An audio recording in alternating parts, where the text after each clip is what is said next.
Ajatus silmien leikkauksesta oli pyörinyt jo jonkin aikaa mielessä. Päätin hieman tutustua asiaan ja sitten varattiinkin aika jo esitutkimukseen. Esitutkimuksessa selvisi, että mikä leikkaus sopisi kaikkein parhaiten just mulle. On se ollut mulle sellainen haave, että joskus mä vielä meen. Totta kai se vähän jänskätti, että kuinka tää tulee menemään, mutta jotenkin tuntui siltä, että mä oon hyvissä käsissä ja hyvinhän se menikin.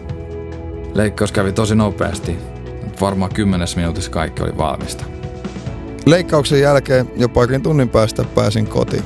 Näkö oli alkuun ehkä hieman utuinen, mutta jo samana iltana kirkastui huomattavasti. Olihan se hieno tunne. Jälkihoidolla on varmistettu, että toipuminen on sujunut suunnitellusti. Olen kyllä todella tyytyväinen, että päätin lopulta mennä leikkaukseen. Ihan turhaan mä sitä leikkausta jännitin. Kaikki meni kyllä tosi hyvin. Ainut asia, mikä oikeastaan on jäänyt harmittamaan, on ollut se, etten mennyt leikkaukseen aikaisemmin.